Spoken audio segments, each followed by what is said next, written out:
दोस्तों, आज हम एक ऐसे मामले के बारे में बात करने वाले हैं जो हमारे देश की एक नई शुरुआत की कहानी है। क्या आपने कभी सोचा है कि वो विशालकाय जहाज जो समुद्र के सीने पर तैरते हुए दुनिया भर का सामान ले जाते हैं, उनके पीछे की दुनिया कैसी होगी? तो चलिए, दुनिया के समुद्री व्यापार को अपनी मुट्ठी में जकड़ रखा है।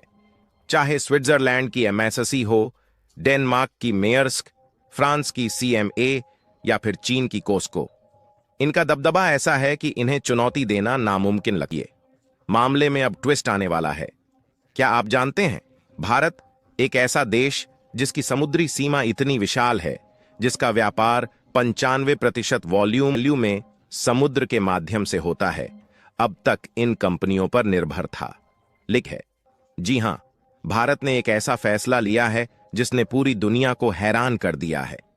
सरकार ने ऐलान कर दिया है कि अब भारत अपनी खुद की ग्लोबल कंटेनर शिपिंग कंपनी बनाने जा रहा है और इसके लिए चुना गया है container corporation of India Concor को।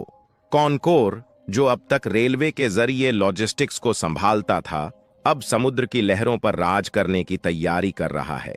सोचिए, एक कंपनी जिसके पास 66 कंटेनर टर्मिनल, 380 कंटेनर ट्रेन्स और 48,000 से भी ज्यादा कंटेनर्स हैं, अब भारत के समुद्री व्यापार का चेहरा बदलने वाली है। लेकिन यह सिर्फ शुरुआत है। असली रोमांच तब शुरू होगा जब भारत ग्लोबल मार्केट में अपनी ताकत दिखाएगा। सरकार ने देश की सबसे बड़ी कंसल्टेंसी फर्म्स को बुलाया है जो यह तय करेंगी कि हमारा अगला कदम क्या होना चाहिए। इंडो पैसिफिक के रणनीतिक इलाकों में, मिडिल ईस्ट के बाजारों में और यहां तक कि यूरोप और अमेरिका के बीच भारत अपनी जगह बनाने के लिए पूरी तरह तैयार है।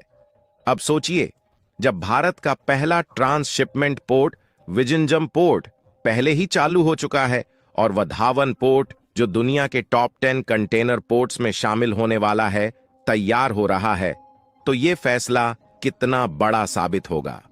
क्या आप कल्पना कर सकते हैं कि भारत सिर्फ अपने लिए ही नहीं बल्कि बाकी देशों के लिए भी शिपिंग का सबसे बड़ा सर्विस प्रोवाइडर बन सकता है? और दोस्तों, ये केवल आर्थिक ताकत की बात नहीं है, ये है अपनी लोकेशन, अपने संसाधनों और अपने भविष्य को सही तरीके से इस्तेमाल करने का मामला। एक समय था जब दुनिया का पावर सेंटर अटलांटिक में था, लेकिन अब इंडो पैसिफिक क्षेत्र सबसे ज्यादा अहमियत रखता है और इसी क्षेत्र में भारत का स्थान एक नई शक्ति को जन्म देने वाला है। तो अब सवाल यह है, क्या हम तैयार हैं? क्या यह कदम भारत को समुद्री व्यापार का अगला सुपर पावर बना सकता है? और क्या हम उन वैश्विक कंपनियों को चुनौती दे पाएंगे जिन्होंने अब तक इस बाजार पर राज किया है? इस सवाल का जवाब हमें आने वाले दिनों में मिलेगा। लेकिन एक बात तय है, भारत का यह फैसला हमारे भविष्य को बदलने वाला है। दोस्तों, जब हम भारत के इस बड़े कदम को देखते हैं तो इसमें सिर्फ एक बिजनेस स्ट्रैटेजी नहीं बल्कि एक सोच छुपी है, आत्मनिर्भर भारत की सोच। यह सिर्फ कंटेनर शिपिंग का मामला नहीं है बल्कि एक संकेत है कि भारत अब अपने रास्ते खुद बनाने के लिए तैयार है। अगर हम गहराई से सोचें तो यह कदम सिर्फ व्यापार को नहीं बल्कि हमारी भू राजनीतिक स्थिति को भी मजबूत करेगा। भारत की भौगोलिक स्थिति हमेशा से एक ताकत रही है, 3 तरफ से समुद्र से घिरा होना और दुनिया के सबसे व्यस्त समुद्री रास्तों के बीच में होना। लेकिन अब तक हम इस ताकत का सही तरीके से इस्तेमाल नहीं कर पाए थे। इस नए फैसले के साथ भारत एक रणनीतिक गेम प्लेयर बन सकता है। यह सिर्फ पैसे कमाने का नहीं बल्कि अपनी पावर को रीडिफाइन करने का मौका है। अब एक और दिलचस्प बात सोचिए, जब विजिंजम पोर्ट और वधावन पोर्ट पूरी तरह से तैयार होंगे तो भारत न केवल एशिया के व्यापार केंद्रों को बल्कि अफ्रीका, यूरोप और मिडिल ईस्ट को भी एक बड़ा विकल्प देगा। क्या यह मुमकिन है कि भारत का एक पोर्ट दुबई और सिंगापुर जैसे बड़े पोर्ट्स को टक्कर दे सके? यह सवाल अभी भविष्य का है, लेकिन जिस रफ्तार से हम आगे बढ़ रहे हैं, इसकी संभावना को नकारा नहीं जा सकता। लेकिन यहां एक ट्विस्ट है। क्या यह कदम उन बड़ी कंपनियों को डराएगा जो अभी इस क्षेत्र पर राज कर रही हैं?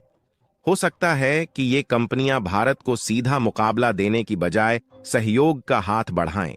अगर ऐसा होता है तो भारत एक ग्लोबल शिपिंग पार्टनर के रूप में उभर सकता है, जिससे हमारे लिए नए व्यापारिक रास्ते खुल सकते हैं।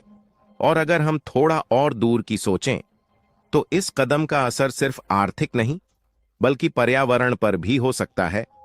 अगर भारत अपने शिपिंग सिस्टम में ग्रीन एनर्जी और नई तकनीकों का इस्तेमाल करता है, तो यह न केवल व्यापार को, बल्कि पर्यावरण को भी फायदा पहुंचाएगा। लेकिन दोस्तों, यह सफर आसान नहीं होगा। शुरुआती चरणों में चुनौती आएगी। बड़ी कंपनियां अपनी जगह बचाने के लिए सस्ता दाम, तेज सर्विस और नई रणनीतियां अपनाएंगी। लेकिन अगर भारत ने अपने प्लान पर मजबूती से काम किया और सही निवेश किया, तो यह कदम सिर्फ इतिहास नहीं बनाएगा, बल्कि भविष्य की दिशा भी तय करेगा।